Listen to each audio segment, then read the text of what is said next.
noches, soy Omar Mariluz y esta noche en Cuarto Poder volvemos ya a la programación habitual luego de semanas intensas de una coyuntura electoral, pero así como lo dijimos el domingo pasado cuando dimos el conteo rápido, hay que esperar, hay que ser pacientes. El conteo rápido de Datum Internacional arrojaba un empate técnico. Eso es, empate técnico. Lo que toca hoy a todo el país. Entendemos, las expectativas son enormes. ¿Quién será el próximo presidente o presidenta de la República?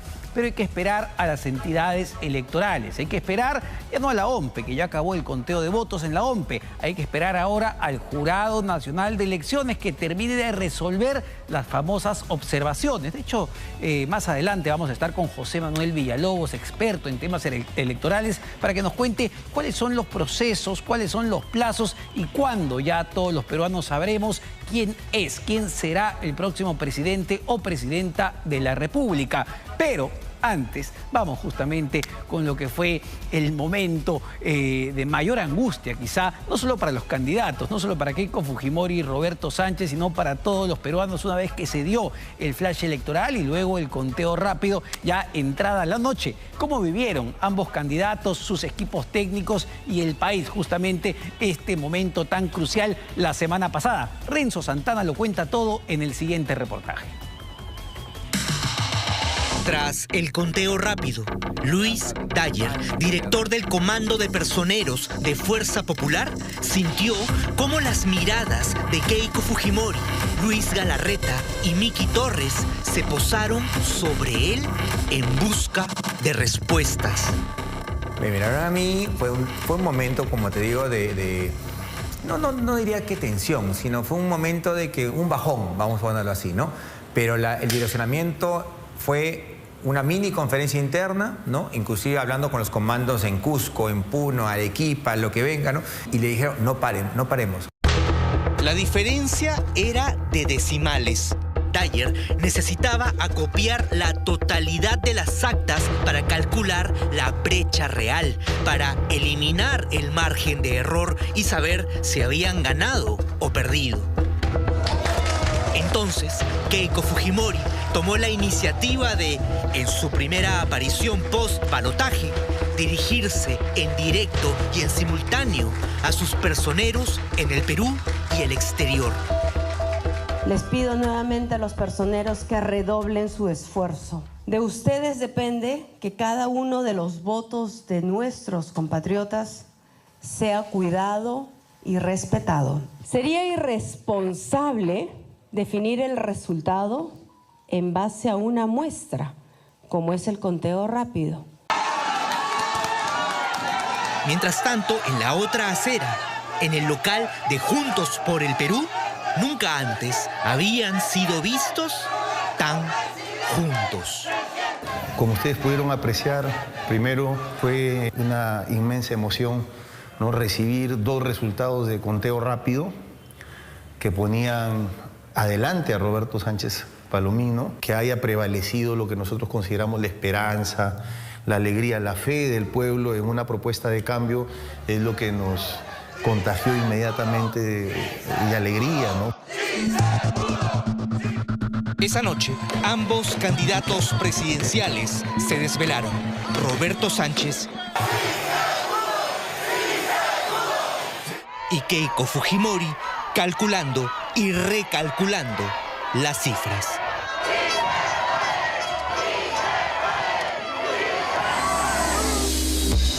Al final del domingo 7 de junio, el conteo oficial de la OMPE al 72% le daba a Fuerza Popular una ventaja de más de 700.000 votos. Pero eso era solo el comienzo. Entre 1 de la mañana y 4:30 de la mañana, sucedió de que Keiko estaba arriba a 600.000 votos y se fue bajando de una forma porque llegaban votos de Puno, de Ayacucho, de Apurímac. Entonces empezaron a ver las tensiones, ¿no? Pero de nuevo, muy confiados de que teníamos las actas y para nosotros lo más importante, para serte franco, Renzo, era comparar nuestra acta, copia, papel, con lo que se estaba contabilizando en la OMPE. Una de mis características es mi calma, ¿no? Y mi serenidad. Así es que vamos a esperar hasta el último. Y eso es lo que yo espero que todos los peruanos. Tengo mucha fe ¿ok? Y mucha gratitud. Esa misma mañana, en su primera aparición pública, Roberto Sánchez apuró un café en su última sesión como presidente de una comisión parlamentaria. Se retrató con sus colegas y se dirigió a los medios. Nosotros tenemos la data nuestro 100% porque ha habido un buen trabajo de personeros y entonces ahora estamos con tranquilidad, ¿no? Para respetar los resultados al 100%. Así es. Hoy se sabe que Fuerza Popular contó con 90.000 personeros.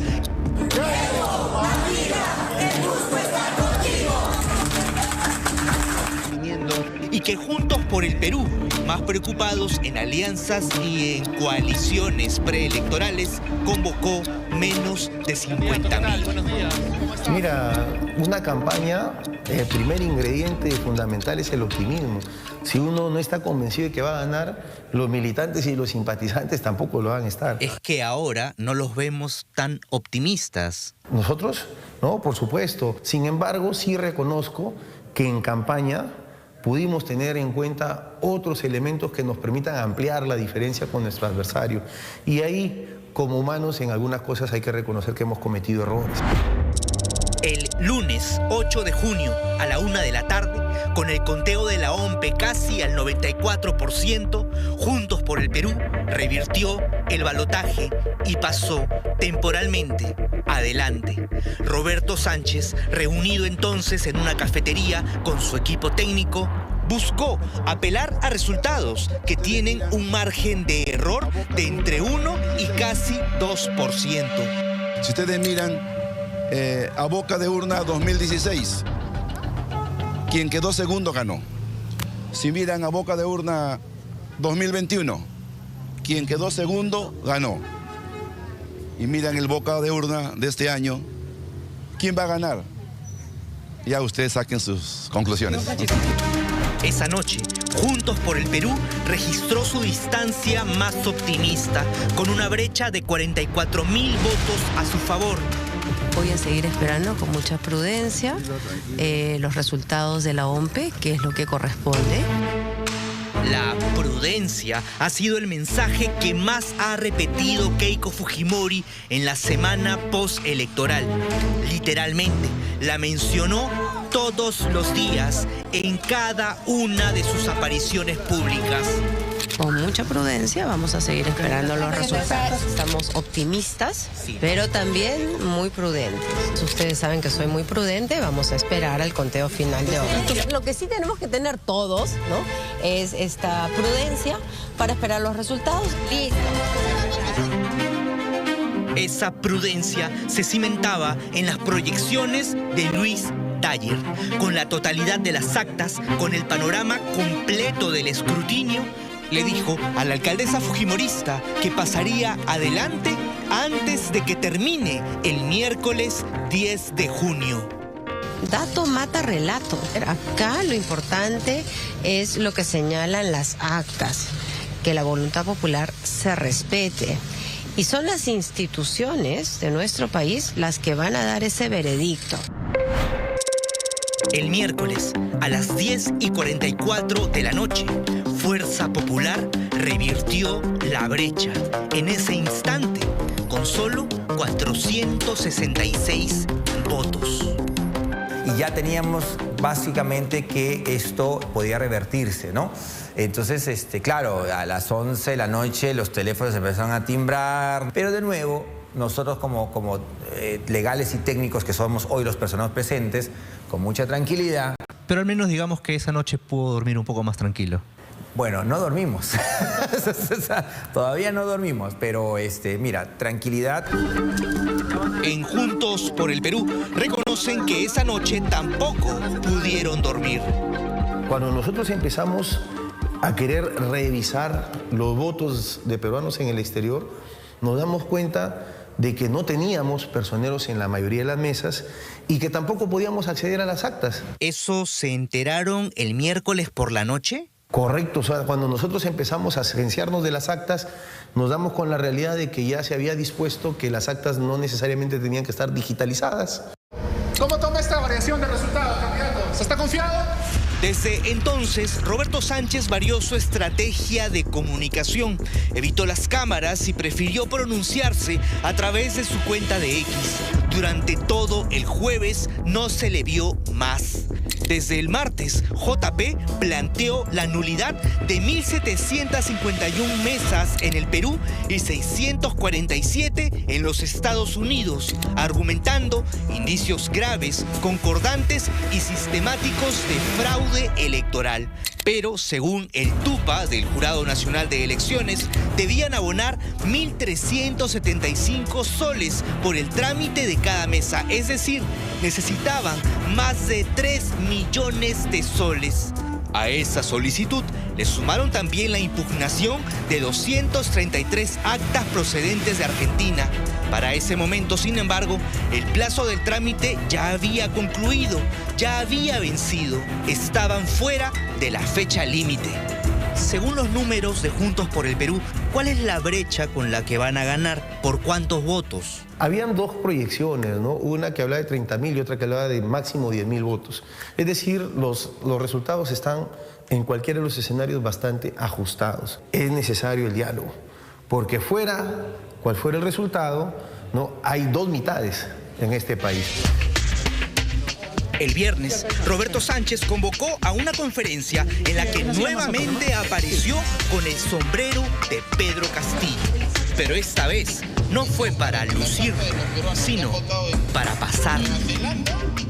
Estamos haciendo una actividad solidaria para autofinanciar con la solidaridad de todos los ciudadanos y nuestro pueblo y poder cumplir el pago de tasas. Tenemos plazo hasta mañana.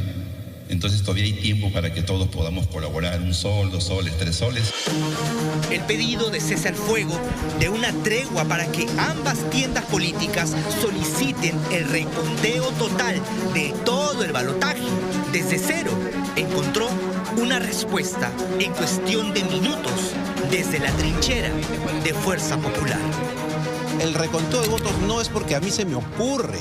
O sea, yo no puedo pasar por alto a las instituciones electorales o al marco legal. El reconteo de votos se está haciendo en estos momentos en algunos jurados electorales especiales. Le están rechazando sus nulidades porque no cumplen con los requisitos, ¿ok? No, permiso. ¿Va a declarar la salida? A la salida, sí. El sábado, a puertas cerradas, Roberto Sánchez convocó a virtuales diputados y senadores a una plenaria en su local partidario. Luego de varias horas no exentas de tensión, para evitar a la prensa no tuvo mejor idea que salir por la puerta falsa. ¿Qué ha pasado, señor Sánchez? Lo vimos aireadamente, moviendo los brazos, discutiendo. ¿Qué ha pasado? La reunión ha sido una reunión muy importante. Hemos avanzado de manera muy respetuosa, enfática. Casi a la misma hora, Keiko Fujimori anunció en sus redes, con una foto desde el aeropuerto Jorge Chávez, que viajaría junto a su hija Kiara al extranjero. Textualmente explicó: se trata de un viaje estrictamente familiar, por lo que estaré fuera del país por unos días. Al cierre de este reportaje y a una semana de la segunda vuelta, según la OMPE, la ventaja de Fuerza Popular es de más de 18.000 votos. Ya no quedan actas pendientes, solo quedan procesar, hasta el momento, 1.305 actas que están en manos de los jurados electorales especiales y que son alrededor de 200.000 votos. ¿A favor de quién? Estamos ante un conteo que solo las matemáticas resolverán.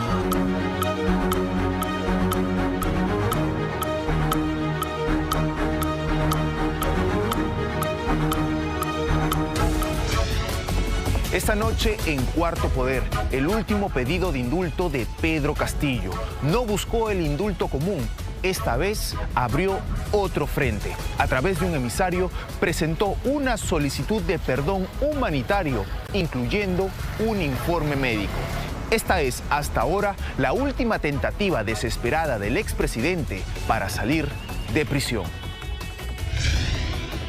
192. Muy, pero muy estrechos. De hecho, en determinado momento de la semana, el día lunes, la diferencia entre ambos candidatos llegó a ser de menos de 500 votos, 441 votos, y la memoria no me falla. Y esto evidentemente genera mucha expectativa y nerviosismo entre los candidatos. Por ejemplo, se han presentado una serie de recursos de parte de Juntos por el Perú. Fuerza Popular también ha presentado algunos recursos en mesas puntuales. Vamos a esperar, vamos a ver qué es lo que pasa. Ambos candidatos están ya tomando las cosas de manera diferente. Keiko Fujimori, como hemos visto en el reportaje anterior, anunciaba que está viajando unos días por motivos familiares con su hija. Veíamos en pantalla al candidato Roberto Sánchez, que se encuentra en este momento en el Cusco, luego de una serie de reuniones partidarias, un plenario. Ahí están las imágenes de Roberto Sánchez en el Cusco. Lo que corresponde, insistimos con este mensaje, es esperar, es ver cómo resuelve el jurado, los jurados electorales especiales, el Jurado Nacional de Elecciones,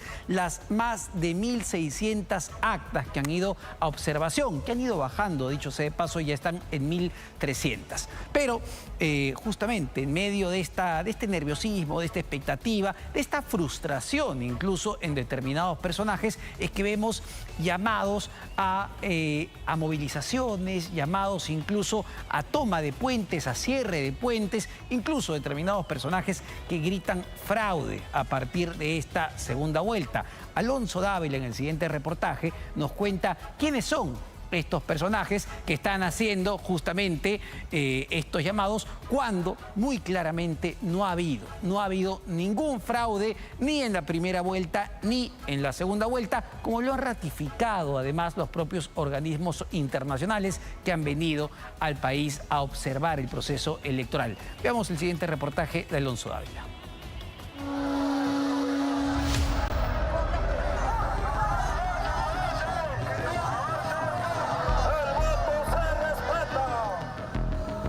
Todavía se discuten votos, todavía se revisan actas. De lo que no queda duda, sin embargo, es que el último proceso electoral de segunda vuelta entre Keiko Fujimori y Roberto Sánchez deja un país dividido y desconfiado.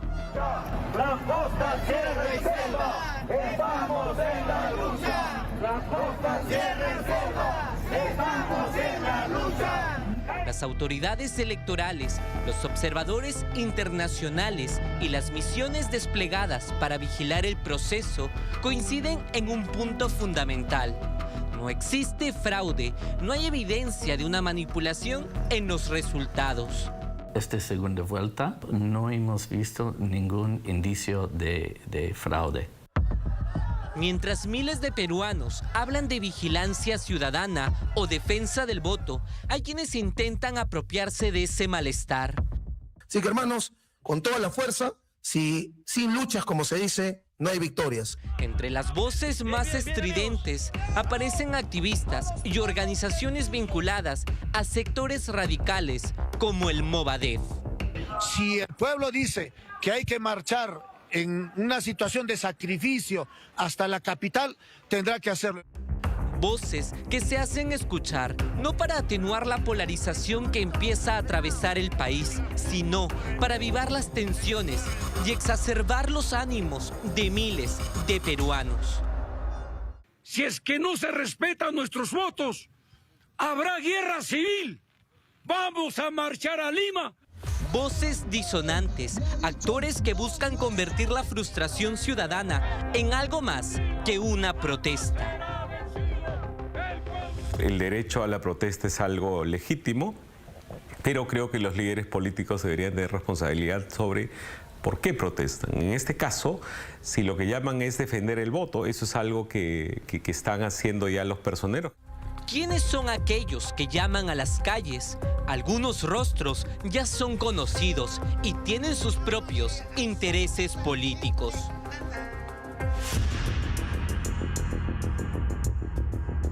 Bravo, pueblo peruano. Así tienes que pararte para defender tus derechos, ahora y siempre. El conteo de votos no ha llegado al 100%. Hay actas observadas que se irán definiendo conforme pasen los días.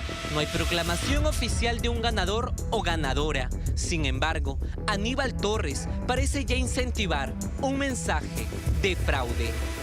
automáticamente la población ha comenzado a levantarse en distintos lugares del país porque es un clarísimo indicio de que se está cocinando un fraude. Ex premier castillista y una de las figuras principales durante el intento de golpe del 2022. Aníbal Torres reaparece ante el ojo público. Su mensaje busca encender el ánimo y apela a la presión desde las calles. Él no es el único. Al sur de nuestro país, en Puno, personajes ya conocidos con historial agitador empiezan a sumarse a esta narrativa en medio de un proceso electoral en el que aún no existe un ganador.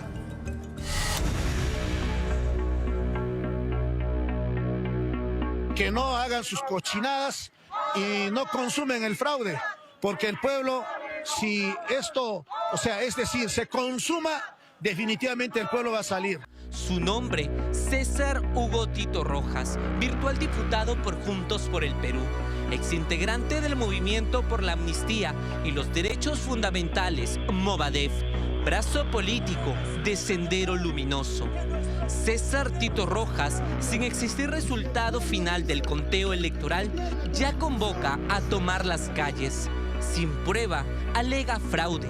No ha habido ningún viso de irregularidad. Entonces, clamar fraude es algo desproporcionado e irresponsable.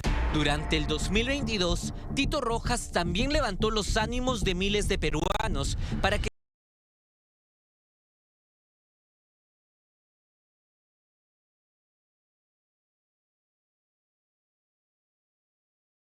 en las calles en defensa de Pedro Castillo, con quien integró la FENATEP. 4 años después, el ex integrante del Movadef busca azuzar a la población. Yo creo que el pueblo no va a cesar, no va a descansar frente a actos irregulares. Ya basta, estamos cansados. En el sur aparece también Lucio Cayo Cayata, otro hombre vinculado al Movadef, que desde ya incita a tomar puentes y cerrar carreteras.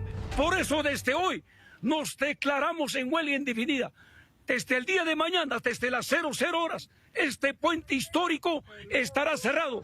Junto a otros dirigentes, Lucio Cayo Cayata ya se levantó en la zona de Ilave en contra de la proyección de resultados de estas elecciones. Más de 83% de puneños, quechuas y aymaras hemos votado por Roberto Sánchez, por la libertad del profesor Pedro Castillo.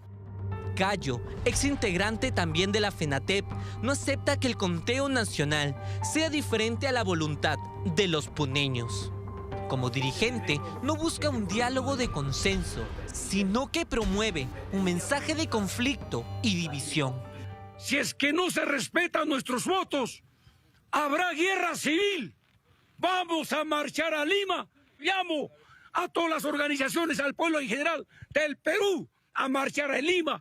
El descontento y la desconfianza tienen hoy portavoces que han encontrado terreno fértil en una elección marcada por un resultado ajustado, por una diferencia de votos sumamente estrecha que mantiene al país pendiente de cada acta y cada decisión electoral. Ellos, sin pruebas, señalan irregularidades, cuestionan el proceso y alimentan las dudas sobre la elección.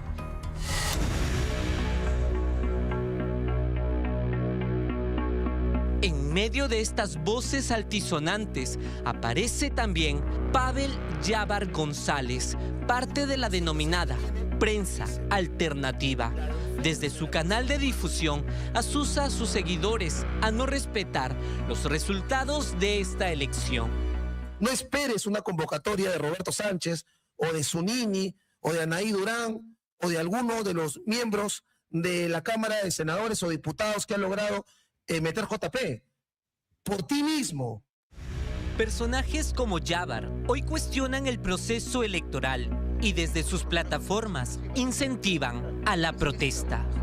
La manera de que esto vaya por el cauce justo, la única manera es la movilización social y popular. No hay de otra. Su protagonismo en protestas y movilizaciones no es reciente. Tras la caída de Pedro Castillo, luego de su fallido intento de golpe de Estado, Pavel Jávar se convirtió en una de las voces visibles de las manifestaciones. Su nombre apareció vinculado con hechos ocurridos al ataque de un medio de comunicación. Son las voces altisonantes que se han propalado durante los últimos días. Los observadores internacionales han diagnosticado un proceso electoral sin mayores inconvenientes. Hemos visto que esta segunda jornada electoral ha transcurrido con absoluta normalidad. En ningún momento hemos notado un indicio que puede indicar que había una influencia sobre el proceso o el resultado. Sin embargo, estos personajes pretenden promover un discurso fraudista, polarizando aún más la situación. Es una mala gestión de la derrota, ¿no? Yo no creo que haya evidencias, no las hubo en la primera vuelta, no habría por qué tenerlas en la segunda y mucho menos sin las irregularidades que sí se dieron en la primera vuelta. Yo te diría que es más el no saber perder, ¿no? En el pasado, cuestionaron duramente las posturas de sus contrincantes y hoy terminan replicando aquello que tanto criticaron. Una cosa es vigilar el voto y defender la transparencia del proceso en marchas pacíficas.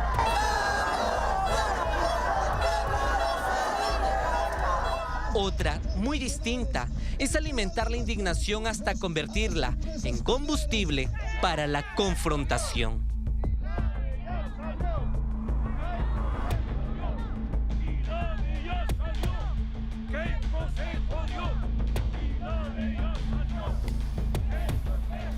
Y bueno, como lo hemos dicho, se entiende el enojo, se entiende la frustración, incluso se puede entender el miedo de parte de un sector de la población que votó por una opción y que cree, porque aún no termina de cantarse los resultados, y que cree que esa opción no va a llegar justamente a la victoria. Pero por eso el llamado tiene que ser a los líderes políticos, a los representantes de los movimientos políticos, aquellos que tienen una voz que es seguida para justamente llamar a la responsabilidad, a la cautela y sobre todo a la espera. Está muy bien estar vigilantes en el voto, está muy bien esperar, incluso es totalmente democrático que en un país existan movilizaciones. Ese no es el problema es cuando ese malestar, ese fastidio, ese miedo se transforma, como bien se señala en el reportaje, en violencia. Y lo que estamos escuchando, como hemos visto también en el reportaje de Alonso Dávila, son determinadas voces, determinados personajes que tienen además antecedentes vinculados a movimientos como el Movadef,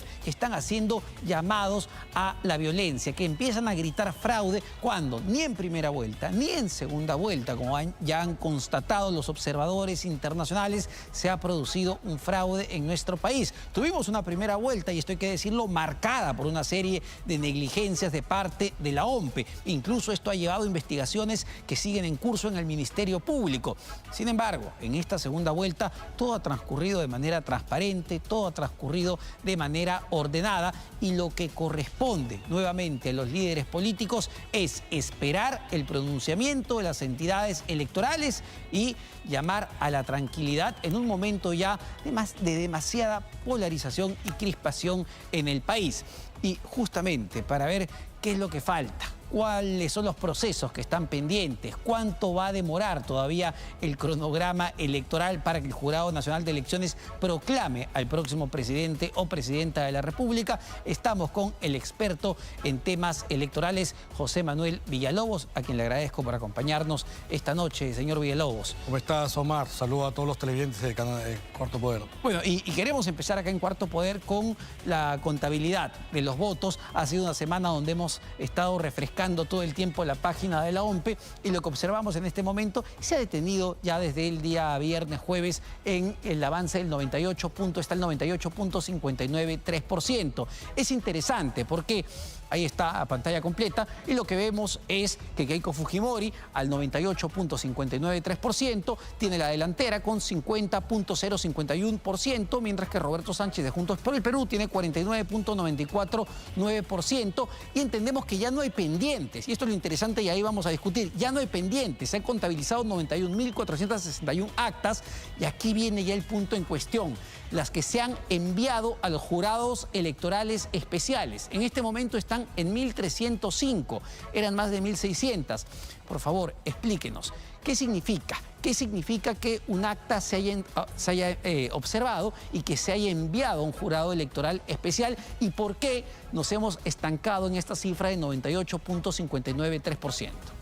Sí, Omar, de las 92.000 actas que los miembros de mesa suscribieron en las mesas luego del escrutinio el día domingo pasado, todas esas 92.000 mesas llegan a los centros de cómputo de la OMPE, donde son procesadas para ingresar al cómputo de resultados. El 100% de las actas se han procesado el día miércoles en la noche, cuando llegaron las actas finales de Argentina y unas actas que estaban pendientes de Loreto. A partir de ahí se procesaron el 100% de las actas, pero no se ha podido contabilizar el 100% porque hay unas 1.600 actas que fueron observadas en el centro de cómputo porque tenían errores aritméticos, la suma de los votos no coincidían, eras ilegible, faltaban firmas, y esas actas no las resuelve la OMPE, sino van a un jurado electoral especial para que dilucide cuál es el error y cómo salvar el acta. Ahí quiero detenerme, es decir, cuando hablamos de que el 100% hayan sido procesadas, esto significa que la OMPE ya recibió el 100% de las actas, pero no ha contabilizado, no ha contado los votos de todas esas actas, porque la propia OMPE ha observado esas actas o los partidos políticos han observado esas actas. ¿Qué significa en esencia un acta observada y por qué se envían a los jurados electorales especiales? Sí, la OMPE observa las actas porque cuando recibe en el centro de cómputo el acta, detecta que el acta puede tener errores materiales. ¿Qué es un error material? Cuando hay errores aritméticos porque la suma que han hecho los miembros de mesa no coincide con el total de votantes, hay números que lo han escrito como es a mano, los escriben de manera ilegible, el centro de cómputo no puede decidir qué votación es, el acta está incompleta, se han olvidado de llenar algunos campos, o finalmente podría ser que algunos personeros en las mesas han impugnado no el acta, sino han impugnado algunos votos que tienen que ir al jurado electoral especial para que se resuelvan esas impugnaciones. Y finalmente hay actas observadas porque tienen solicitud de nulidad. Eso significa que en la propia mesa el personero solicitó la nulidad de toda la mesa. Creo que habían 7 mesas en esa categoría. Distinto a las actas observadas son las solicitudes de nulidad de las mesas que se solicitaron el día miércoles por parte de Fuerza Popular en Puno y de Juntos por el Perú en Lima y en el exterior. Vamos a ir a eso para no confundir, porque claro, están las actas que a pedido se busca anular por parte de los partidos políticos y están estas actas que todavía se están evaluando en los jurados electorales especiales. De hecho, el día jueves o miércoles teníamos 1.600, más de 1.600 actas. El día de hoy, domingo, ya vemos que ha bajado a 1.305. ¿Esto por qué? Porque ya se están resolviendo y pasan a la contabilidad.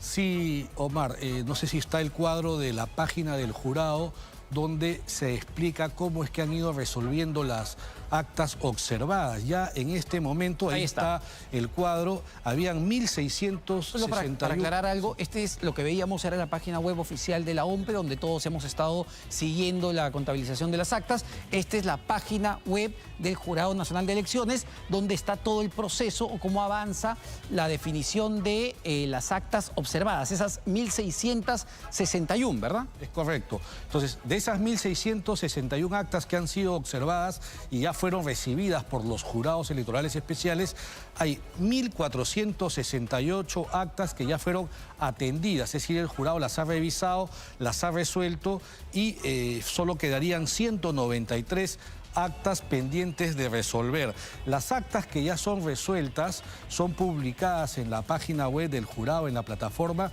y tiene que pasar un periodo de 3 días para que uno de los personeros la pueda apelar. Si es que nadie la apela, esa acta se devuelve a la OMPE y por fin ingresa al centro de cómputo. Por eso que has visto en la página de la OMPE que estaban en más de 1.600 observados, ahora hay 1.300 porque ya unas 300 han ingresado al cómputo. Es decir, todavía estamos en un periodo periodo de apelación tanto para los personeros de Juntos por el Perú o de Fuerza Popular? Sobre las actas observadas. Vencido el plazo de apelación, que supongo a partir de mañana y hasta el miércoles ya debería estar cargada en el sistema de la OMPE prácticamente todas las actas observadas, salvo algunas actas que se van al recuento de votos. Creo que hay como... Pero antes de eso, es decir, ya, digamos, estamos ya finalizando esta etapa, ya se dio el pronunciamiento de los jurados electorales especiales en casi su totalidad. Sí, en 1468 ya hay resoluciones, algunas de ellas, 170 y tantos, van al recuento de votos, es decir, los jurados van a contarlo. Las actas observadas, como dije, Omar, provienen de la propia acta que está con errores materiales o impugnaciones de voto en las mesas de votación. Pero luego la Ley Orgánica de Elecciones permite que los personeros de ambos partidos puedan solicitar la nulidad de la votación en una mesa hasta 3 días después de la elección. Por lo tanto, hasta el miércoles a la medianoche venció el plazo para que pudieran solicitar la nulidad cuando consideraban que en la mesa se había llevado una votación fraudulenta, fuera del horario de votación, fuera del lugar, recibiendo la votación de personas que no votaran en esa mesa. Es decir, cualquier irregularidad tú la podías impugnar hasta el día miércoles 10 de junio, presentando tu pedido por escrito, presentando las pruebas de lo que señalabas y también haciendo un pago de 1.375 soles por cada mesa que impugnabas. Y en el pedido de nulidad, que es un pedido además enorme, porque estamos hablando de casi 2.400 actas o mesas de votación, Juntos por el Perú presentó estos requisitos, argumentó, digamos, con la documentación necesaria cuando solicitó la nulidad de estas casi 2.300 mesas. No, el Jurado Electoral Especial de Lima, cuando ha resuelto tanto el pedido de nulidad de las 1.700 actas de Lima como la nulidad de las mesas del exterior, ha declarado improcedente el pedido porque no cumplieron con el requisito de haber pagado la tasa por cada una de las mesas que habían solicitado la nulidad. Por lo tanto, el pedido ya fue rechazado. Podrán apelar al Jurado Nacional, pero lo que se va a discutir ahí es que si pagaron o no. Y si como no han pagado, esa apelación no va a prosperar. Además, en uno de los pedidos, si no me equivoco, en el de las mesas del exterior, el Jurado Electoral Especial no solo evaluó el tema del pago, que es un tema formal, sino evaluó el fondo del asunto y señaló que lo invocado no tenía probanza, no estaba aprobado lo que ellos señalaban. A ver, ese punto, para ir al tema del pago, que es importante, más allá de si presentaron o no el voucher, que entendemos es un monto bastante alto, necesitaban cerca de 3 millones de soles para sustentar esos pedidos, pero presentaron argumentos, es decir, junto a la solicitud de nulidad de estas mesas de votación, presentaron los argumentos de por qué querían anular estas mesas de votación. Sí, los pedidos de nulidad de las mesas, tanto de Lima como del exterior, básicamente se sustentan en que la votación que habría obtenido Fuerza Popular, digamos que estaría por encima de lo primera vuelta, ¿no? Como que hablan más, que se refieren más a temas estadísticos, ¿no? Básicamente lo mismo que señalaba Fuerza Popular en 2021, que señalaba que Castillo había obtenido muchos votos en algunas mesas, lo cual era sospechoso. Lo mismo ahora está denunciando Roberto Sánchez sin mayor prueba, ¿no? Ahora, hay un punto que ha quedado en medio de una controversia, que son los votos que llegaron de Buenos Aires, los votos que llegaron de Argentina, porque por problemas en contratar un vuelo, llegaron, entendemos, tarde. Fueron los últimos en llegar, miércoles por la noche, si no me equivoco. ¿Qué ha pasado con los votos de Argentina? ¿Qué ha pasado con los plazos, sobre todo con los votos de Argentina, que es lo que más están protestando en Juntos por el Perú? Bueno, en el caso de Argentina llegaron las 233 actas el día miércoles. Al tercer día la Cancillería ha explicado que esto se debió a problemas con el vuelo de Aerolíneas Argentinas, que señaló que el martes no tenía disponibilidad.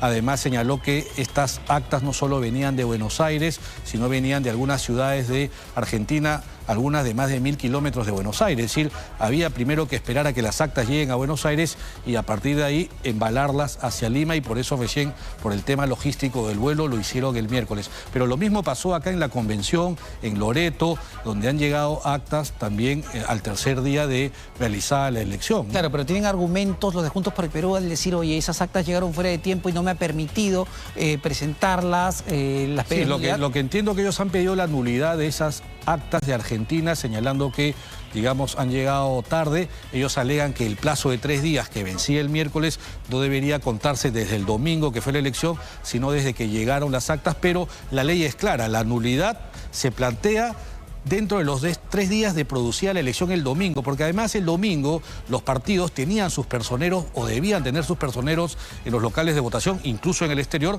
para impugnar en mesa cualquier irregularidad. Hay un punto que no se entiende, porque el día viernes Roberto Sánchez y la dirigencia Juntos por el Perú sale literalmente a estirar el sombrero, a pedir recursos a la población, a sus simpatizantes, para poder pagar las tasas de estas solicitudes de nulidad, cuando entendemos ya estaban fuera de plazo o todavía podían presentar el voucher después de que les rechazaron. No, yo entiendo que ahí Juntos por el Perú ha entendido mal el procedimiento de impugnación de mesas, porque el jurado, no solo en esta elección, también se lo exigió a Fuerza Popular el 2021, te exige que el pago de la tasa por impugnar una mesa lo presentes junto con el escrito.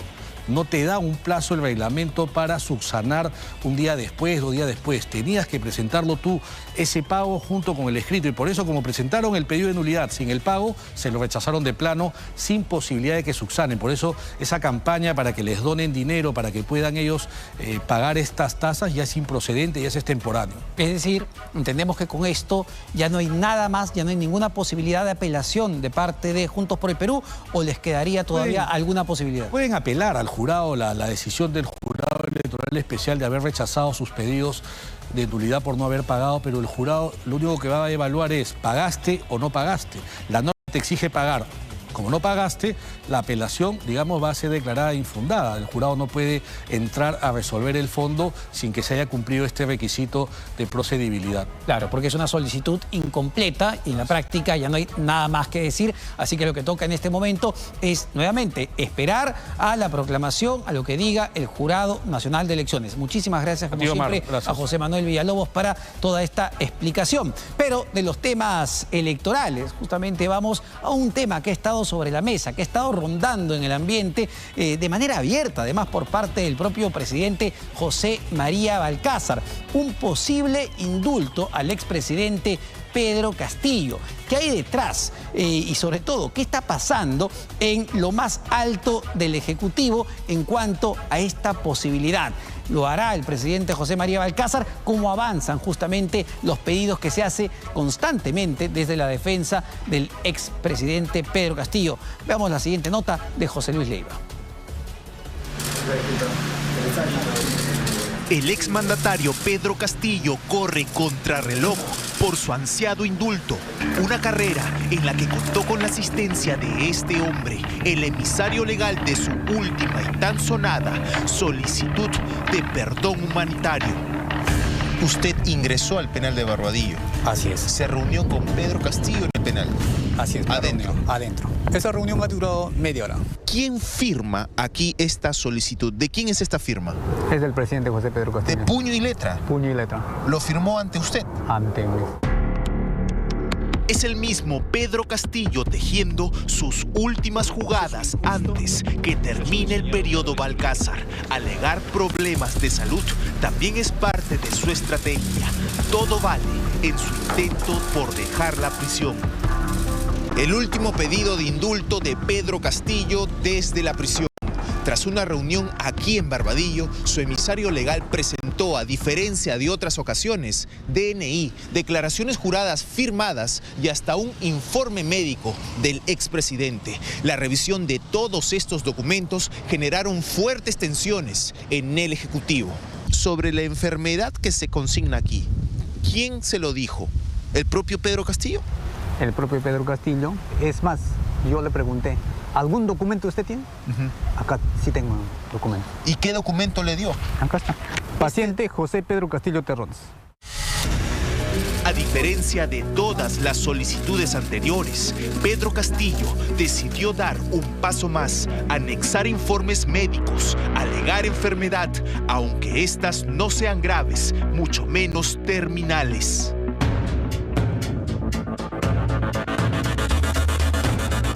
Mediante la ley de transparencia, el despacho presidencial remitió este expediente presentado por el enviado castillista, el abogado Raúl Choquenaria. La solicitud data del... Yo le pregunté, ¿algún documento usted tiene?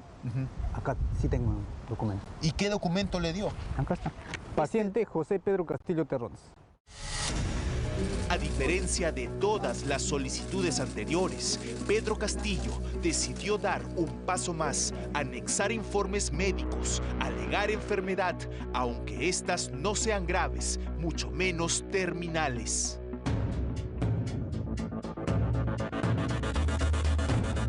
Mediante la ley de transparencia, el despacho presidencial remitió este expediente presentado por el enviado castillista, el abogado Raúl Choquenaria. La solicitud data del 17 de abril último.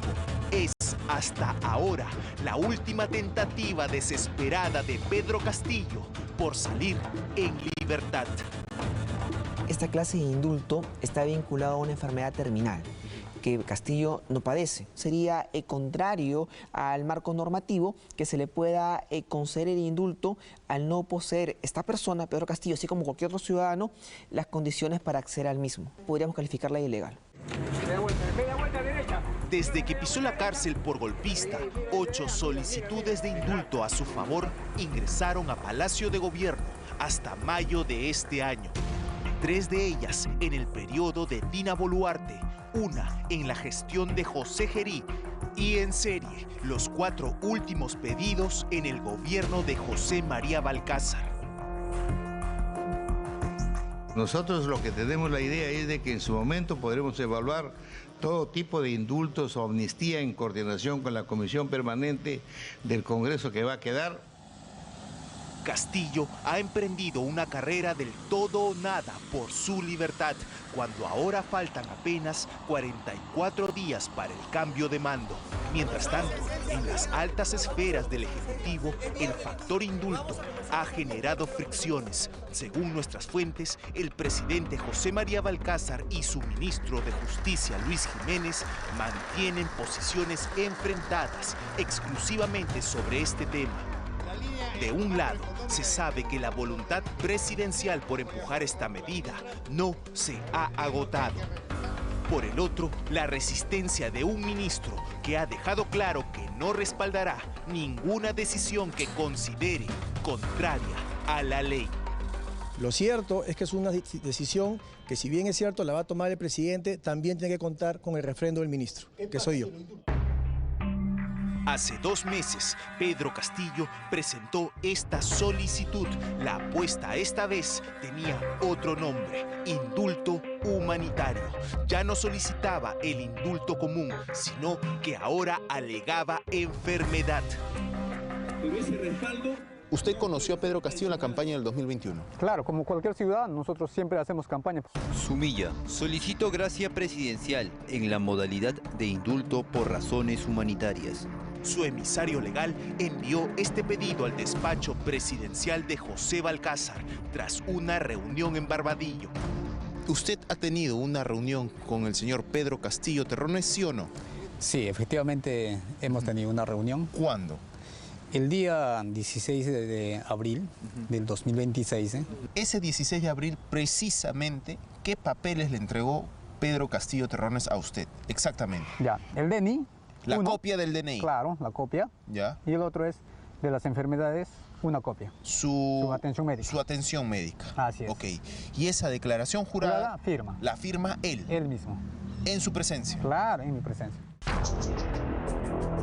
Nuestras fuentes confirmaron que la visita en el penal se registró efectivamente el 16 de abril último, entre las 11:50 de la mañana y las 12:30 de la tarde. Cuarto Poder accedió a esta solicitud de indulto mediante la Ley de Transparencia, obra tal cual en el despacho presidencial y en el Ministerio de Justicia. A diferencia de todos los anteriores, este expediente contiene un inaudito informe médico que no tiene nombres, ni sellos, ni firmas.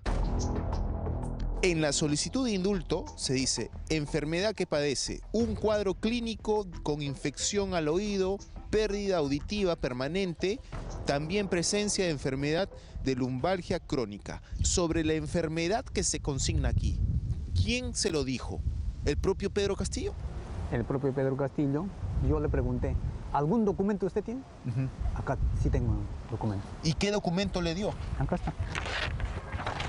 Paciente José Pedro Castillo Terrones.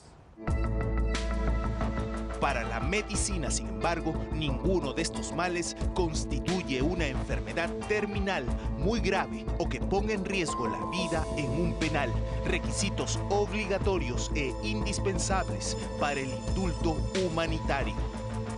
Se encuentra en condiciones normales. Son trastornos crónicos de categoría benigna que tienen que en cualquier centro penitenciario o cualquier centro de salud pueden ser tratados de manera integral por los profesionales de salud que se encuentren laborando allí. El señor Pedro Castillo, a la luz de lo que él mismo ha señalado padecer, no cumplirá con los requisitos para el indulto humanitario. Así el presidente de la República manifiesta este interés, también tiene que someterse a los propios parámetros legales que rigen esta prerrogativa. ¿Y no hacerlo qué significaría?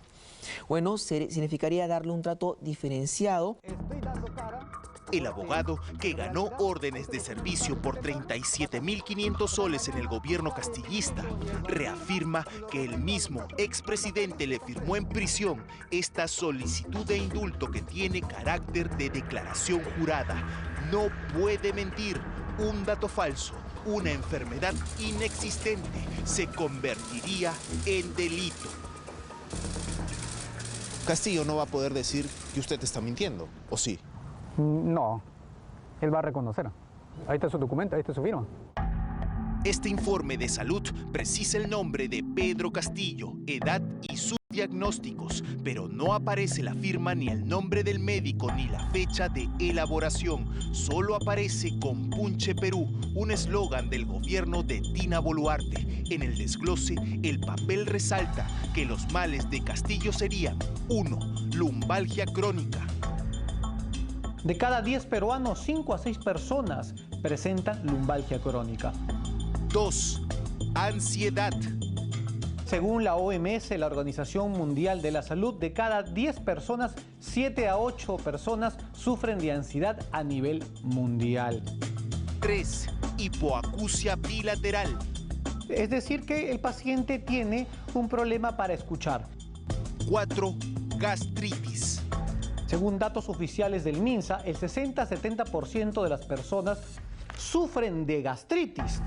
Oficialmente por eSalud se conoce que Pedro Castillo tiene una gastritis y nada más. Y aun si sufriera todas las dolencias que señala este documento, no se encontraría entre la vida y la muerte como para conseguir un indulto humanitario, según los especialistas.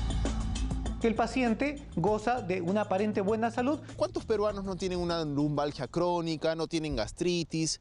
No viven al límite, doctor. No es un requisito para un indulto humanitario que usted está pidiendo. Mira, eso ya lo dejamos para los médicos. Eso ya lo Pero el médico está diciendo que goza de buena salud. ¿Cómo le van a dar el indulto humanitario? Sí, así tiene que ser. ¿Por qué? Porque realmente el presidente ya mostró sus documentos. Nosotros ya hemos cumplido. El miércoles pasado sesionó la Comisión de Gracias Presidenciales del Ministerio de Justicia. Mediante un comunicado se informó que la solicitud de Castillo y su emisario fue rechazada. Al mismo tiempo, se declaró inadmisible una solicitud de indulto común, la misma que habría sido remitida por el abogado del expresidente Walter Ayala, apenas Balcázar asumió el poder en febrero de este año. Petición que puede ser subsanada en los próximos días y que le permite a Castillo tener aún vigente la posibilidad de su liberación. Balcázar fue una persona que desde mucho tiempo atrás viene diciendo lo mismo, que lo va a indultar. Queremos verlo ahora en acción. Hasta ahora, la gestión que ya termina del presidente José Balcázar le ha sonreído al indulto que encubre impunidad. Castillo tratará de aprovechar hasta el último día. El viernes, en medio de la estrecha diferencia de votos, el mandatario deslizó la conveniente posibilidad de que su liberación podría generar calma en el país. En realidad lo que el país necesita es una pacificación. Hay tantos procesos penales contra líderes políticos que tienen años y no han podido ser probados.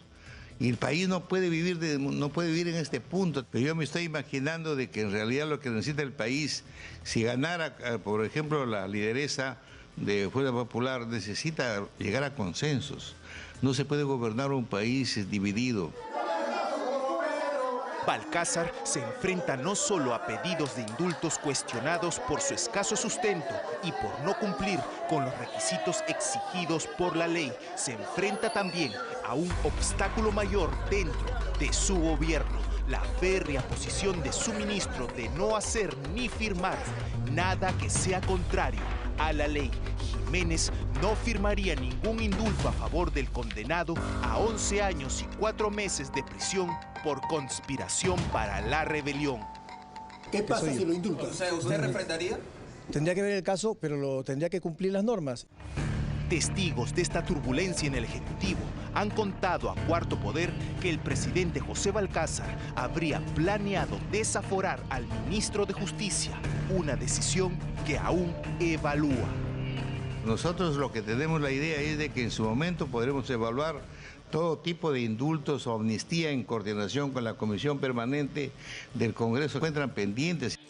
Al momento, como oficialmente se ha informado, ya no hay ningún trámite de indulto a favor de Pedro Castillo.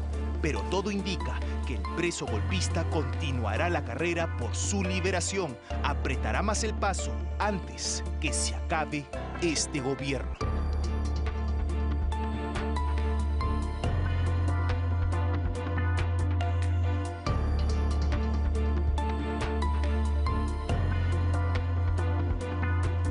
Bueno, es clarísimo que la principal barrera para el eventual indulto al expresidente Pedro Castillo es el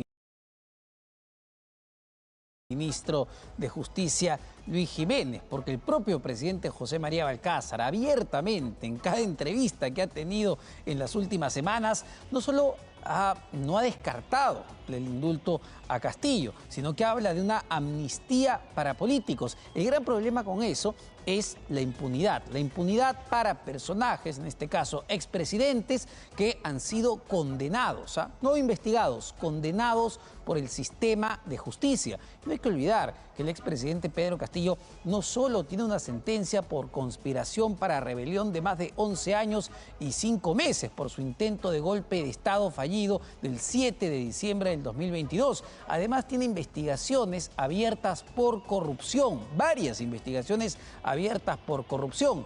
Entonces, si no hay una causal humanitaria, ¿se justifica un indulto humanitario, que es lo que pretende el presidente José María Balcázar? Bueno, ahí está. Vamos a ver qué ocurre en las próximas semanas, que van a ser cruciales. Vamos a una pausa. Venimos con mucho más aquí en Cuarto Poder.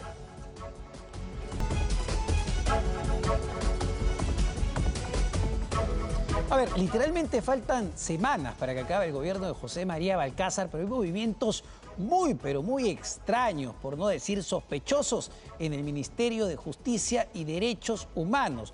¿Cómo así se estaría adjudicando un contrato millonario? Millonario, más de 192 millones de soles para la construcción, ampliación de cárceles en Arequipa, a un consorcio cuyas empresas han sido ya sancionadas e inhabilitadas por el Estado. Diana Falcón nos cuenta todos los detalles de esta extraña adjudicación en el siguiente reportaje. En el sector público hay contratos que nacen compitiendo y hay contratos que parecen tener un ganador antes de empezar. El Ministerio de Justicia seleccionó, invitó y otorgó un importante contrato que supera los 192 millones de soles a un consorcio que oficialmente no existía ante la SUNAT cuando fue convocado. un consorcio integrado por empresas que en el pasado fueron inhabilitadas para contratar con el Estado. Qué buena suerte que tienen, que les adjudican un contrato de más de 190 millones. Aparece también un abogado que no solo conocía al presidente de la institución beneficiaria de la obra, Iván Paredes Yataco, sino que trabajó para el exministro de Justicia, Juan José Santibáñez, quien apenas 2 meses antes había dejado el ministerio desde el cual se impulsa el millonario proyecto de ampliación del penal de Arequipa. Pierre Escobar hizo su debut como representante legal de un consorcio que no participó en ningún concurso, sino que recibió directamente de las dependencias del Ministerio de Justicia la invitación a hacerse acreedor de una obra de 192 millones de soles. En el 2011, el Estado contempló 65 millones de soles para ejecutar esta obra que modernizaría el hacinado penal de Arequipa, presupuesto que para enero de este año se quintuplicó. Es uno de los proyectos emblemáticos que sí se tiene. En la zona sur es uno de los más grandes que se tiene, ¿no? Entonces es importante que ya se culmine este proceso, ¿no? Recordemos que la brecha es muy grande. Estamos hablando que es de más de 1.600 personas que estarían en capacidad. Con respecto a la ejecución de la obra, se advertía justamente la necesidad de poder viabilizar el proyecto. El proyecto se inició en el 2019, pero tras la pandemia quedó paralizado. Y no fue hasta el año pasado que se reactivó. El anuncio lo hizo en octubre de 2025, quien por entonces presidía el INPE, Iván Paredes Yataco. Se ha dado un ganador, tengo entendido, Pucallpa y Arequipa, para ampliar esos 2 penales. Esos 2 penales se van a ampliar, el ICA está en proceso todavía, pero estos 2 van a ampliarse. Paredes Yataco hablaba de un ganador cuando el proceso aún no aparecía oficialmente en el sistema, cuando las reglas de la competencia seguían sin conocerse. 2 meses después, en diciembre, se determinó un ganador, el consorcio Infrapenal Arequipa, integrado por las empresas AREN Contratistas Generales SAC, supervisa y construye MIG SAC y constructora MIJ SAC. 192 millones de soles para una empresa que el mismo día que la dieron por ganadora, oficializó su inscripción en SUNAT.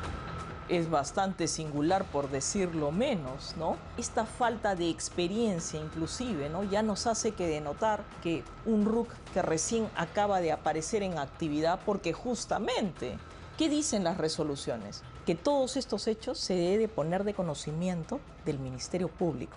Esta información rápidamente sea publicada en los portales públicos del organismo supervisor. El Ministerio de Justicia, en representación del INPE, firmó un contrato de 192 millones de soles con un consorcio recién creado, consorcio cuyas empresas miembro habían recibido severas sanciones e inhabilitaciones para contratar con el Estado. Años atrás, según estos documentos, buscaron ganar obras presentando documentación falsa e información inexacta. Sancionar a la empresa constructora MIJ SAC por el periodo de 37 meses de inhabilitación temporal. AREN Contratistas por el periodo de 4 meses de inhabilitación temporal. Eso es lo más grave en el contrato público, mentirle al Estado. Declarar una información falsa para su Estado es lo más grave, y es por eso que las sanciones son las más graves. La primera sanción de 40 meses para la empresa AREN concluyó en julio de 2024. Apenas unos meses después de recuperar la posibilidad de contratar con entidades públicas, AREN volvió a ser sancionada por 4 meses. Los logísticos pertinentes tendrán que buscar aquellas personas jurídicas que tengan una robusta experiencia para este tipo de contratos, pero una experiencia basada en haber hecho las cosas bien y no una experiencia basada con 40 meses de una experiencia que le engañó al Estado. Constructora MIJ fue inhabilitada por 37 meses, penalidad que terminó 2 meses antes de adjudicarse este millonario contrato. Su regreso a las contrataciones del Estado, sin embargo, deja dudas sobre su actuar. El mes pasado, por otro proyecto, aparece una nueva inhabilitación más. 3 meses por incumplir las reglas del Estado. Prácticamente las han esperado que venzan sus sanciones para poder contratar. Porque estamos viendo, por ejemplo, vamos a hablar de un solo caso de un integrante de este consorcio cuya sanción vence un mes antes, pero no es cualquier sanción, es una sanción de 37 meses por haber declarado información falsa al Estado. Este millonario contrato no fue adjudicado tras una competencia abierta entre decenas de postores. No hubo un concurso público. Lo que existió fue una invitación directa para presentar una propuesta económica por la ampliación de uno de sus proyectos penitenciarios más importantes del sur del país. En la dirección consignada por la empresa no hay una oficina o centro de operaciones. No vienen ellos. ¿Hace cuánto tiempo no vienen? Ya como 3 meses. ¿Pero la oficina no es acá? Sí, pero no están viniendo. Aparentemente, y ya lo hemos corroborado, aquí no hay quien atienda. Este caso tendría que ser investigado y tendría que ser, evidentemente, por los organismos de control, ¿no? Los organismos de control del ministerio que lo ha convocado, los organismos de control de OS, también, ¿por qué no? El Ministerio Público tendría que investigar al detalle todos estos hechos para poder determinar si realmente acá hay algún tipo de responsabilidad penal. ¿Quiénes y por qué decidieron convocar empresas cuyo historial en contrataciones del Estado está marcado por las inhabilitaciones, por presentar información falsa e inexistente? En medio de esta trama aparece una figura clave, el hombre encargado de representarlas, el abogado Pierre Escobar Otoya, quien trabajó para el estudio de Juan José Santibáñez y litigó codo a codo con él. Nos complace anunciar la incorporación a Santibáñez Antúnez Abogados. A Pierre Escobar se incorpora al área de litigios penales. Pierre Escobar trabajó tiempo atrás bajo las órdenes de quien hasta hace apenas 2 meses, antes de la adjudicación, ocupaba el cargo de ministro de Justicia, una cartera desde donde se impulsaba el millonario proyecto. Sí, dígame, señorita. Consultado por Cuarto Poder, Pierre Escobar confirmó su relación laboral con Juan José Santibáñez. Confirmó también algo más, que conocía de cerca como profesor a Iván Paredes de Ataco, quien por entonces presidía el INPE, la institución que finalmente sería beneficiaria de la ampliación del penal de Arequipa. Recibió de él una felicitación cuando ingresó a laborar al estudio Santibáñez. Felicitaciones, Pierre. Sigue adelante. No te detengas en tus objetivos. Estoy seguro que lograrás los éxitos deseados porque tienes la capacidad académica suficiente para hacerlo. Muchos saludos. Estimado doctor, muchas gracias por los saludos. Escobar prefiere que sus respuestas no sean emitidas, pero asegura algo revelador. Es la primera vez que asume la representación legal de un consorcio ante el Estado. Reconoció además que no cuenta con experiencia en procesos de contrataciones públicas y, según su propia versión, fue recomendado sin decir por quién para asumir una representación que quedó oficializada el 17 de marzo de este año. Ese día los representantes del consorcio ganador fueron los abogados Pierre Escobar Otoya y Gustavo Salas Ortiz. El primero fue trabajador del estudio del exministro de Justicia Juan José Santibáñez, mientras que Salas Ortiz figura en decenas de carpetas fiscales como imputado. Una obra emblemática de 192 millones, un consorcio que no existía formalmente ante SUNAT cuando fue convocado. Empresas que cargan a cuestas sanciones por presentar información falsa al Estado, una dirección donde nadie parece operar. Y en medio de todo, un representante legal cuyo nombre se cruza con el del polémico exministro de Justicia Juan José Santibáñez y del expresidente del INPE, que anunciaba ganadores cuando el proceso aún no había iniciado. Una historia donde aún existe mucho por examinar.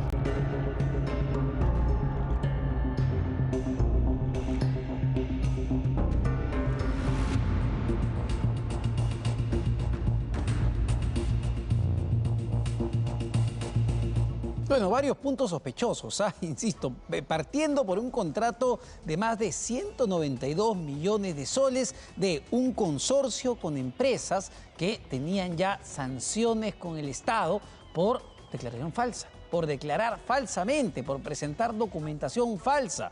Un consorcio que además se ha adjudicado este contrato millonario sin un concurso público, con adjudicación directa, que saca su RUC justo para participar para esta contratación. Y como si eso no fuera poco, si eso ya no fuera suficientemente sospechoso, aparece un abogado que representa este consorcio, que nada menos o que formó parte del estudio del exministro de Justicia, Juan José Santibáñez, para un contrato que tiene que ver con el Ministerio de Justicia. Esperemos algo más de explicaciones antes que esto siga avanzando. Pero vamos a otro tema que tiene que ver con corrupción, lamentablemente en una institución clave importante para todos los ciudadanos, que es la Policía Nacional del Perú. En este caso, una red de corrupción al interior de la policía que felizmente ha sido detectada y detenida por la propia policía. Julio Chuquitaipe trae todos los detalles en el siguiente reportaje.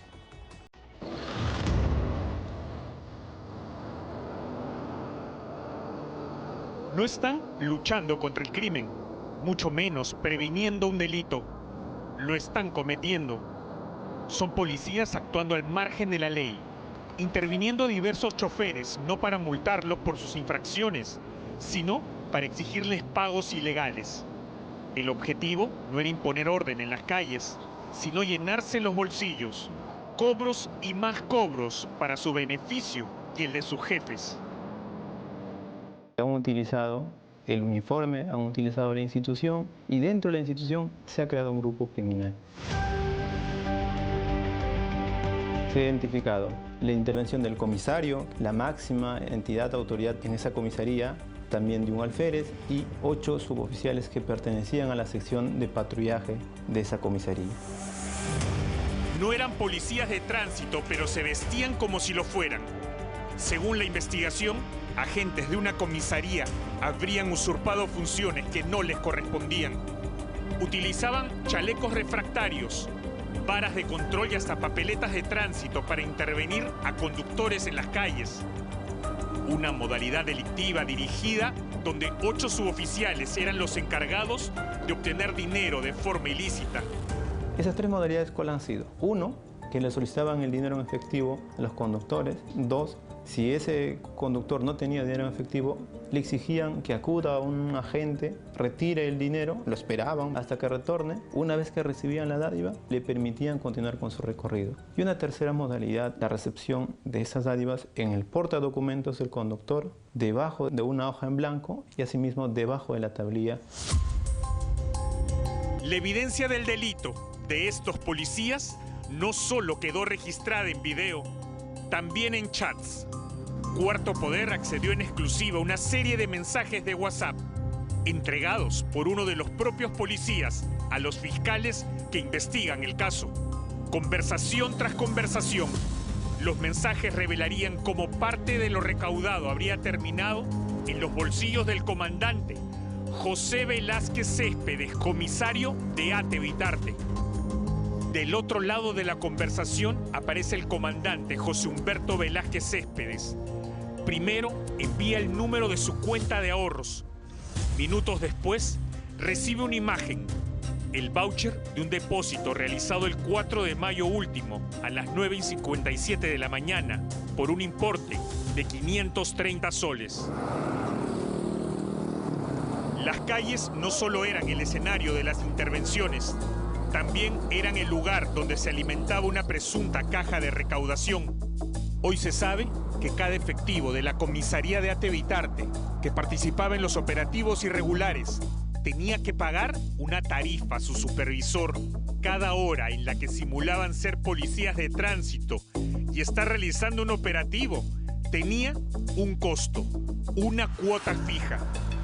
Cada suboficial que participaba en el operativo por una hora depositaba 20 soles. Por una hora. Es decir, si participaba distintas horas, en mayor medida sería el monto a pagar. El jefe de esa sección, que era el alférez, captaba ese dinero de todos los que ejecutaban estas intervenciones irregulares y esos 20 soles era un monto fijo para el comisario. El dinero dejó rastros. Los depósitos realizados al comandante quedaron registrados en estos chats. que hoy forman parte de la investigación fiscal. Comprobantes, montos, fechas aparecen una y otra vez. Los montos varían, pero el patrón se repite.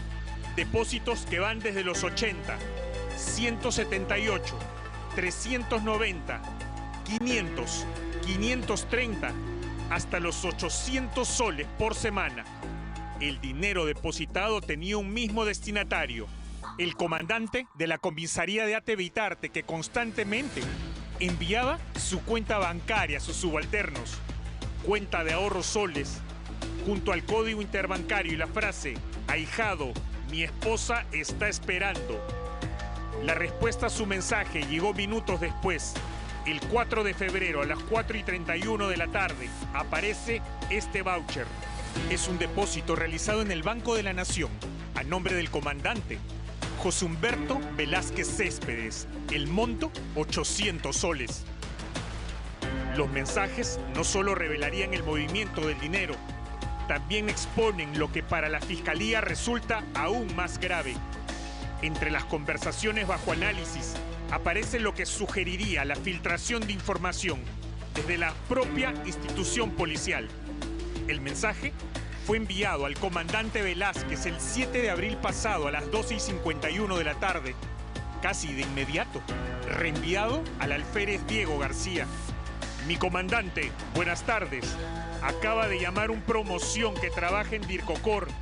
Me indica que va a haber operativo en la jurisdicción Dipol Este 2, por la zona de entrada a Huachipa, altura Mercado Yuli, donde realizan los operativos hoy y mañana. Para su conocimiento, junto al aviso, un mensaje enviado por el comandante al alférez: no hagas operativo hoy.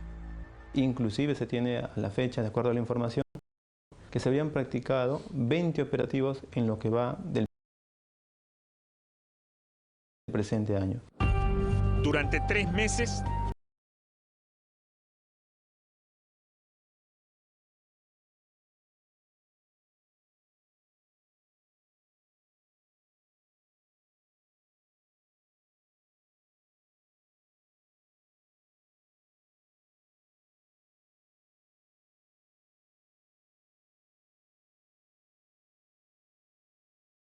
3 meses, los agentes de inteligencia de inspectoría siguieron cada movimiento frente al Mercado Yuli en plena carretera central. Eran policías investigando a policías.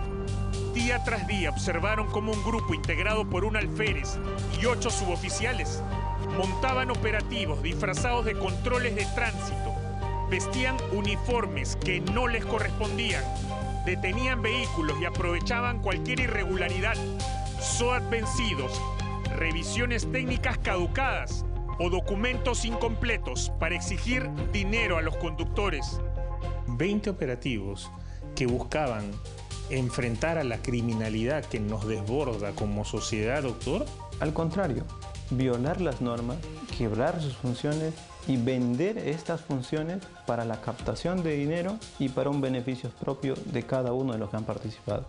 ¿No enfrentaban a la delincuencia? En absoluto. El punto de intervención fue escogido estratégicamente, cerca de un cajero automático. Si el conductor no llevaba efectivo, siempre había una solución. Así lo han revelado los propios intervenidos. Fue intervenido por personal policial, advirtiendo que la revisión técnica se encontraba vencida, indicándole que le iba a poner una papeleta, que la multa era más o menos 1.200 soles a 2.000 soles, señalándole: si deseas que te apoye, apóyame a mí, déjame 500 soles, a lo que mi papá le dijo que tenía 200 soles. Luego tuve que ir a buscar un agente. Más de una decena de infractores han reconocido ante la Fiscalía la intervención policial y la entrega de dinero a cambio de evitar una multa. El 17 de abril, las cámaras encubiertas de los agentes de inteligencia de inspectoría registran esta intervención. Frente al policía está el conductor de un furgón naranja. El joven escucha, responde y gesticula con evidente preocupación. No tiene licencia de conducir, tampoco dinero. Es en ese momento que el policía extiende el brazo y señala una dirección. no le indica dónde regularizar su situación ni cómo resolver la infracción. Le muestra el camino hacia una agencia bancaria. Esta fotografía registró el retiro de un billete de 50 soles. El chofer vuelve al lugar de la intervención. Le entrega 50 soles al suboficial Pera de ATE Vitarte y se marcha como si nada. No hubo papeleta, no hubo retención del vehículo, mucho menos traslado a la comisaría. De acuerdo a los chats, los operativos se convirtieron en una constante. Todos querían ser parte de esta trama ilegal. Los suboficiales estaban pendientes del día y de la hora en la que el comisario autorizara a sus subordinados fingir operativos de tránsito. Sí, jefazo, pero me pasa la voz para la opera. A lo que el oficial le responde, ya sabes, pez, 9 o 9:30 o'clock. Me pasas la voz si hay go. Opera, confirma, carro comando. Era dinero que para estos policías llegaba rápido, al borde de una carretera congestionada y lejos de cualquier control. Su delito, sin embargo, quedó registrado en video. Mensajes y comprobantes que hoy son evidencia para los investigadores.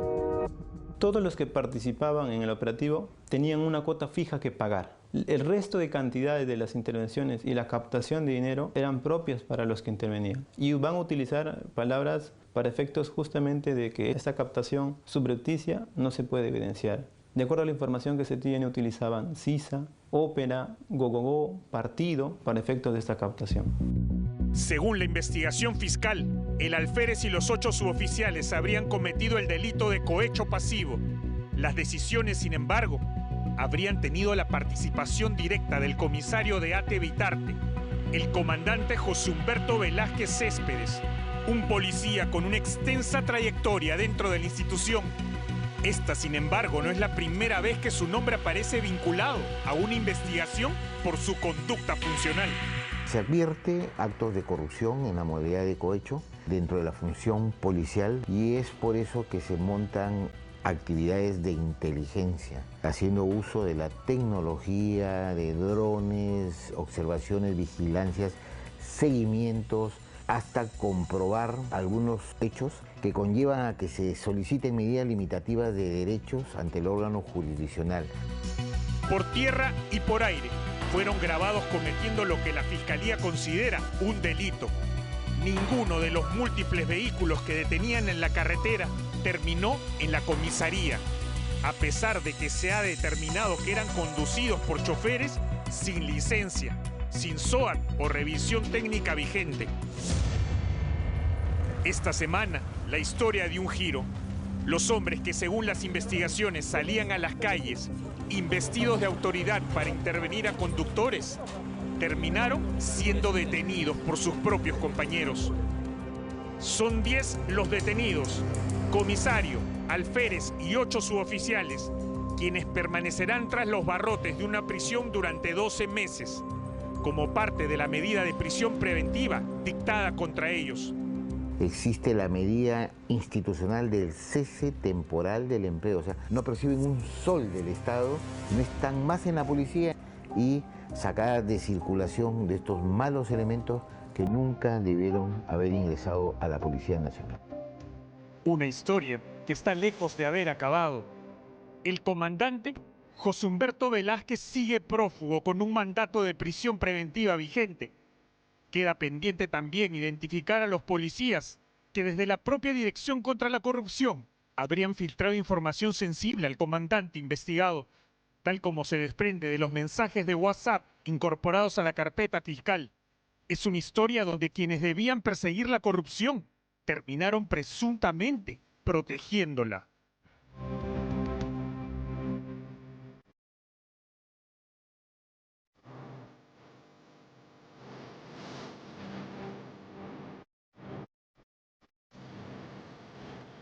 Lamentable, pero vamos a una pausa y volvemos.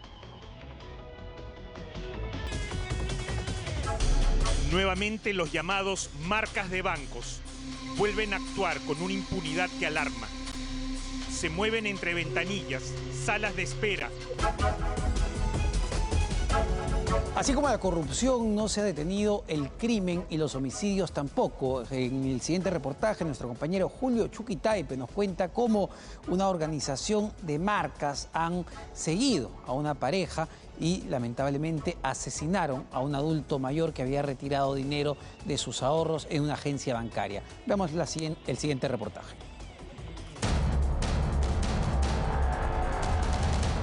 O sea, fue todo tan rápido porque no nos dimos cuenta, él y yo, solamente hasta el sentir el golpe. Entonces ahí ya lo jaloneaban, forcejeaban con él y él también, como que se quería defender. Y mientras ha durado eso, que ha sido pocos segundos, ahí ha sido donde ha sonado el disparo. Entonces ahí he sentido que alguien ha venido de atrás y me ha jaloneado a mí, me han jalado la mochila. Yo he soltado la mochila y se la han llevado y me quedo viendo a mi esposa que ya estaba en el suelo y no reaccionaba. Silvia se quiebra. Han pasado 4 meses desde que la violencia que hoy desangra las calles golpeó la puerta de su hogar, sin advertencia y sin compasión. La delincuencia le arrebató al hombre con quien construyó una vida, el padre de sus 2 hijos, su compañero de todos los días, el amor que imaginó para siempre.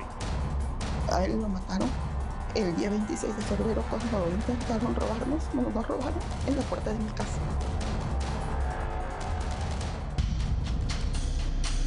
Nuevamente los llamados marcas de bancos vuelven a actuar con una impunidad que alarma. Se mueven entre ventanillas, salas de espera y puertas de salida, observando, eligiendo y siguiendo a sus víctimas. Es una cacería perfectamente calculada. Es la misma violencia que no distingue montos ni esfuerzos. Da igual si son los 5.350 soles retirados del AFP o los ahorros reunidos durante toda una vida de trabajo. Fuimos a retirar un dinero del AFP que deposita porque íbamos a pagarles las cuentas que teníamos. Llegó y nos fuimos a cobrar, pues no, como a las 4:30. Todavía me dijo, apúrate porque el banco cierra, va a cerrar. Nos fuimos apurados a cobrar. Cuarto Poder accedió a videos inéditos, imágenes de calles, de 3 agencias bancarias y de cada movimiento registrado minuto a minuto aquel jueves 26 de febrero. Una reconstrucción que permite seguir los pasos de una banda organizada, dedicada al marcaje y reglaje, una maquinaria criminal que opera en distintos bancos de Lima y que ese día fijó su atención sobre Silvia y su esposo Ronald. Como podemos apreciar en las imágenes, esta banda criminal es totalmente violenta, sanguinaria y lesiva. Su modus operandi es el asalto y robo a mano armada en la modalidad de marcaje y reglaje. Las femeninas ingresan a las entidades bancarias. Ellas son las que seleccionan o fijan los objetivos, que son personas que retiran altas sumas o medianas sumas de dinero de las entidades bancarias, ¿no? De las ventanillas. Las retiran y estas femeninas son las que hacen el seguimiento sigiloso hasta hacerles postas con otros integrantes de la banda criminal. Observe con detalle. Esta es una de las 3 agencias bancarias ubicadas en la cuadra 34 de la avenida Perú en el distrito de San Martín de Porres. Faltaban todavía varias horas para que Silvia y Ronald acudieran a retirar la última cuota de su AFP.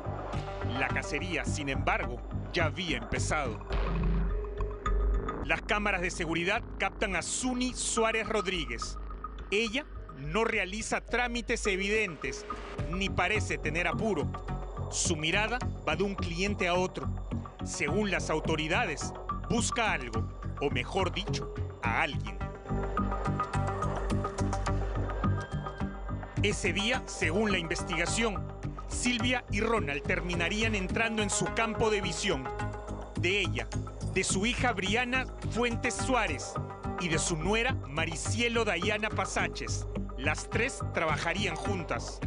La madre, la hija, la cuñada o la nuera vendría a ser también en este caso, se confabulan, planean, organizan estos actos criminales.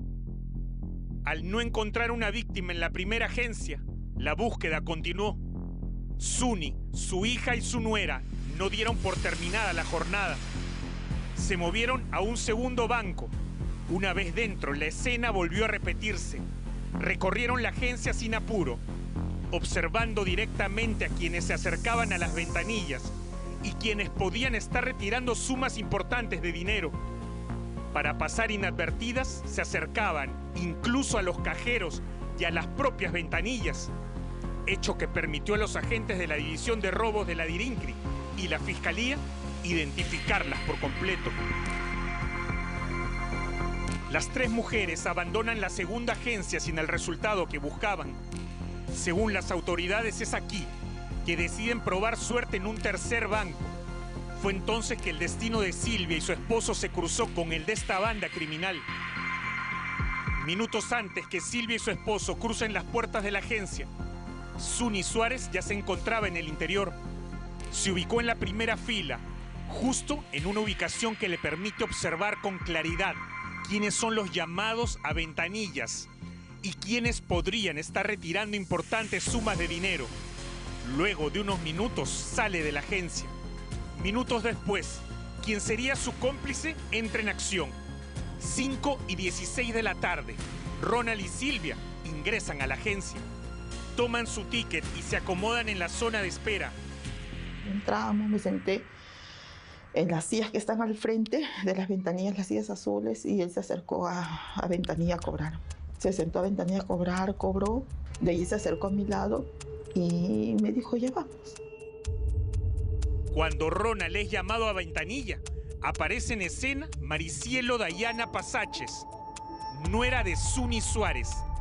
Las cámaras la registran acercándose estratégicamente al área de atención. En segundos, Ronald se convierte en el blanco elegido. La búsqueda había terminado para ellas. Buscan un punto vulnerable donde esta víctima es abordada y de forma violenta y bajo amenaza de muerte con armas de fuego la despojan de su patrimonio, que en este caso es el dinero. Estos criminales son tan sanguinarios que le disparan y los desviven, los matan, los asesinan. No tienen ni un respeto por la vida humana. Maricielo no era la única observando. Otra pieza del engranaje ya se encontraba cerca de la pareja. Briana Fuentes Suárez. Las cámaras la captan moviéndose a escasos metros de Silvia y Ronald. A partir de ese instante, no vuelve a perderlos de vista. Cuando la pareja se dispone a salir, ella se adelanta unos segundos, cruza las puertas del banco antes que ellos y toma la posición en el exterior. Según los investigadores, el operativo ya estaba en marcha.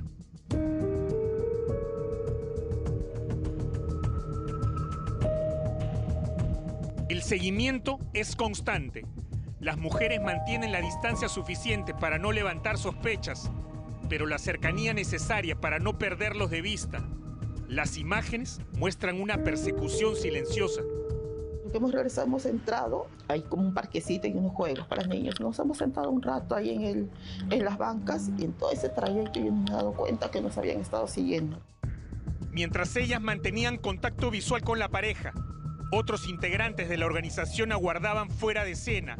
Las pesquisas apuntan a que el seguimiento era respaldado por cómplices, distribuidos en al menos 3 vehículos y una motocicleta, listos para intervenir cuando fuera necesario. ¿En algún momento en el parque te percataste de la moto? En ningún momento me di cuenta. ¿De algún auto, algo, alguien que los miraba? La verdad que no, ni él ni yo no nos dimos cuenta. Hemos estado conversando, como le digo, en el parque, inclusive nos hemos sentado a conversar. En ningún momento nos dimos cuenta que nos seguía, hasta el momento en que hemos llegado aquí en la puerta. Él se paró a meter las llaves a la reja y entonces ahí ha sido donde a él lo han jaloneado. Entonces yo veo que él ya como que forcejeaba con alguien, ¿no? Como que lo jaloneaban, forcejeaba y él también como que se quería defender, ¿no? Como ya lo había visto y he tratado de jalar a mi esposa. Entonces ahí es donde yo lo agarro y ahí he escuchado ya el disparo. Entonces ahí he sentido que alguien ha venido de atrás y me ha jaloneado a mí. Me han jalado la mochila para quitármela. Yo he soltado la mochila y se la han llevado y entonces yo me quedo viendo. Calle donde Ronald fue asesinado. La Dijimín y la División de Robos de la DIRINCRI reconstruyeron el rompecabezas por completo, pieza por pieza. Lograron identificar a quienes habrían participado en este asalto, que terminó en tragedia. Junto a las 3 mujeres, los agentes identificaron al sujeto que manejó la moto durante el asalto, el que le arrebató a Silvia la mochila con el dinero y que sacó al sicario de la escena. Su nombre, José Martínez Rivera. Se capturó a uno de los sujetos que tiene una directa participación. Baja la moto, el otro sujeto la desvive, le dispara con un arma de fuego y el proyectil le cae en la cabeza, que lo desvive inmediatamente a la víctima, en presencia de su esposa. Y este sujeto no le interesó nada, le arrancó así desangrándose en el suelo, le arranca el bolso con el dinero y se lo lleva. Con los integrantes identificados, policías y fiscales pusieron en marcha un operativo simultáneo para capturar a quienes, según las pesquisas, integraban esta organización dedicada al marcaje, reglaje y robo de clientes bancarios.